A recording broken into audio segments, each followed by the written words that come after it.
अलिबाग येथील जिल्हा रुग्णालयात कार्यरत असलेल्या परिचारिकेच्या वर्तणुकीमुळे जिल्ह्यात संतापाचं वातावरण आहे। आयसीयूमध्ये दाखल केलेल्या बाळाला चक्क बखोटीला धरून रुग्णालयातली नर्स मोबाईलवर खेळत होती। या रुग्णालयात दीपाली दांडेकर ही गरोदर महिला 1 जून रोजी बाळंतपणासाठी दाखल झाली। तिला जुळं झालं, मात्र बालकांची प्रकृती नाजूक असल्यानं त्यांना बालकांच्या अतिदक्षता विभागात ठेवण्यात आलं होतं। 12 तारखेला रात्री ड्युटीवर असलेल्या नर्स जीविता वाघमारे यांच्याकडे बाळाच्या नातेवाईकांनी चौकशी केली असता त्यांनी बाळाच्या प्रकृतीची माहिती देण्याऐवजी दुरुत्तर केली आणि एका नवजात शिशुच्या बखोटीला धरून मोबाईल चॅटिंगमध्ये व्यस्त राहिली। हा सर्व प्रकार नातेवाईकांनी आपल्या मोबाईलमध्ये शूट केला। तिच्या या कृत्याबाबत चीड व्यक्त होतीये। बाळाच्या नातेवाईकांनी याबाबत तीव्र नाराजी व्यक्त केली असून वाघमारे यांच्यावर तसंच त्यावेळी ड्युटीवर असलेल्या डॉक्टर्सवर कारवाईची मागणी केली जाते।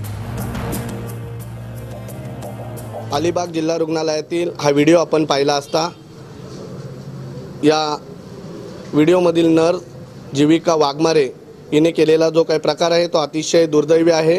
त्याबद्दल सर्वप्रथम या ठिकाणी जाहीर निषेध व्यक्त करतो आणि असं कृत्य करणारे जी काही नर्स आहे वाघमारे हिच्यावरती कारवाई झाली पाहिजे।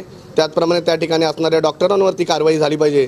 त्यांच्या बाबतीत तक्रार अशी की त्या बाळाला बघत असताना मोबाईलवर चॅट करत होते अशी तक्रार आहे।